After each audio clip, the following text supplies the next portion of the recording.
We get you up to speed on the latest in sports. I'm Denise Tan. Boxing legend Manny Pacquiao is ready to fight in next year's Olympics, pending word if he will be allowed to do so. The International Olympic Committee is yet to decide on the Pac-Man's eligibility. Here's the story. The People's Champ showed up at the Batangas City Sports Complex looking fit and in shape. Manny Pacquiao was there to attend the playoffs of the Maharlika Pilipinas Basketball League, his brainchild. The 8-division world champion is 44 years old, but he wants to prove that age is just a number. Pac-Man says he's locked and loaded to represent the Philippines in the Paris Olympics next year. He recently expressed interest in joining the Philippine team for the Summer Games. This prompted the Philippine Olympic Committee to submit an appeal to its international counterpart.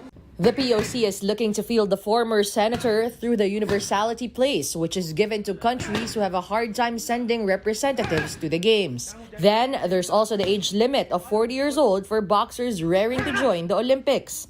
But Manny, who will be 45 when the Global Games kick off, is hopeful of making the cut. Wala pa kaming updates na natatanggap sa kanila, but I'm just waiting for the approval of the Olympics Committee. If given a chance to compete, 4 divisions will be open in the men's boxing event. These are the featherweight, lightweight, welterweight, and middleweight classes. As of now, Tokyo Olympics bronze medalist Yumir Marshall is the country's lone boxing bet for Paris. Aside from the Olympics, Pacquiao is also looking forward to another face-off with American boxing legend Floyd Mayweather. We're on negotiation right now, but we will announce it if matuloy yan. Oh, but you're confident that it will push through? I don't know. Maybe. We will announce in a proper time. The two first met on the ring in 2015. The so-called fight of the century broke several boxing revenue records existing at the time. Mayweather won via unanimous decision to keep his pro boxing record unblemished. Former PBA star Willie Miller joins the Converge Fiber Xers as assistant coach. The two-time MVP signed on in the presence of team governor Archen Cayabyab, assistant team manager CK Canapi Daniolco, and assistant coach Danny Ildefonso. Miller won one of his two PBA MVPs in 2007 while playing for the now-defunct Alaska Aces. Coincidentally, Alaska's franchise is now owned by Converge. This was also an opportunity for former Letranistas Miller, Cayabyab, and head coach Aldin Ayo to reunite. Miller is expected to develop the current crop of Fiber Xers as the season progresses. And you can watch Converge in action as the PBA Commissioner's Cup resumes today. The Fiber Xers will play the Blackwater Bossing at 4 p.m. later at the PhilSports Arena in Pasig. Next up are the Meralco Bolts and Rainer Shine Elasto Painters. All 4 teams will look to open their respective campaigns on a positive note with a win. Catch those games live on Signal TV and the A to Z channel. We're taking a timeout. The game on One News Now will return after a quick break. Stay tuned.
You're still watching the game on One News Now. I'm Denise Tan. Thanks for joining us.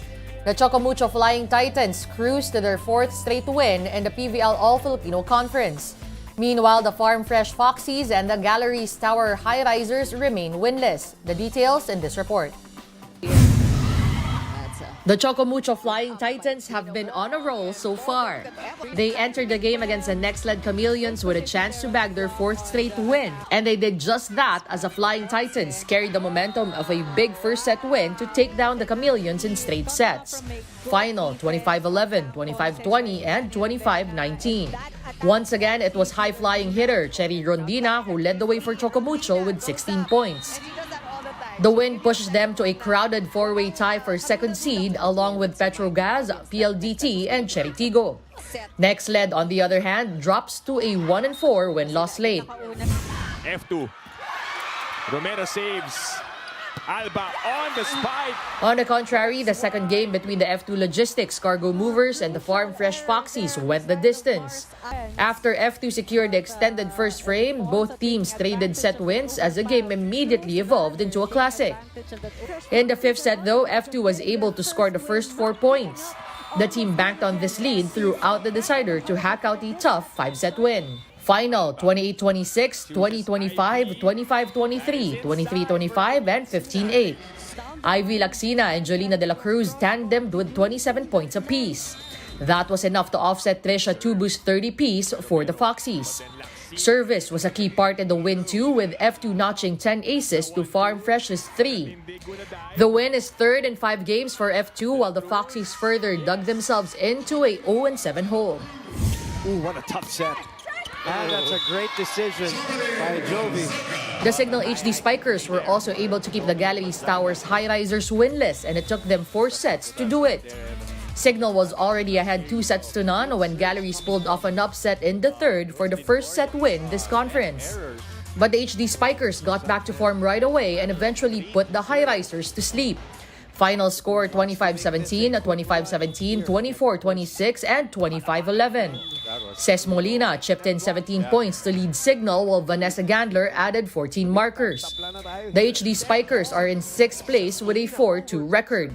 The High-Risers dropped to 0-5. PVL All-Filipino action resumes tomorrow, Thursday, at the PhilSports Arena. It will be a quadruple header to be started by the 12 noon matchup of the Jerflor Defenders and F2. At 2 p.m., Galleries will take on the PLDT high-speed hitters. Next up will be Next Led and Cheritigo at 4 in the afternoon. Finally, the Creamline Coal Smashers and Petrogaz Angels battle it out at 6. Catch those games live on One Sports, One Sports Plus, and the Pilipinas Live app.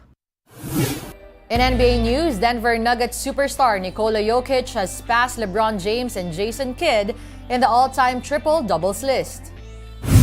Jokic put up 35 points, 14 rebounds, and 12 assists in Denver's 134-116 win against the New Orleans Pelicans.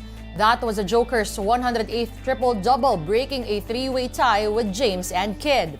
With that, he's 31 triple-doubles away from passing Laker legend Magic Johnson to become the 3rd all-time in the list. 2-time NBA MVP Jokic is on track to reach that this season based on the trend of his triple-double outputs in his first 8 seasons in the league. Japanese gaming giant Nintendo increased its operating profit forecast by 11% to $3.32 billion.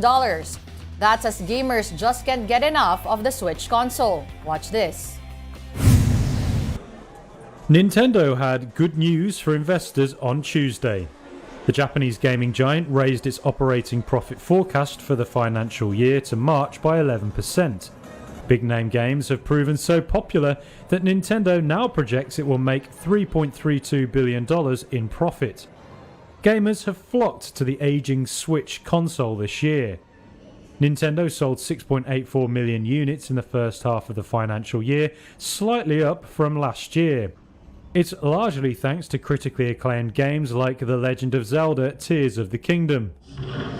That heroic tale of Princess Zelda and the swordsman Link went on sale in May. Nintendo said it had sold 19.5 million copies as of the end of September, while another major title, Super Mario Bros. Wonder, launched last month. Nintendo's broad pop culture appeal was also helped by the success of a Super Mario movie.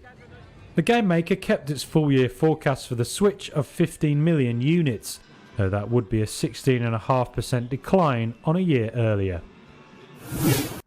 Get your fill of the latest in sports at onesports.ph. Meantime, the Newsday continues later at 4:30 p.m. I'll see you then. I'm Denise Tan. We are One News.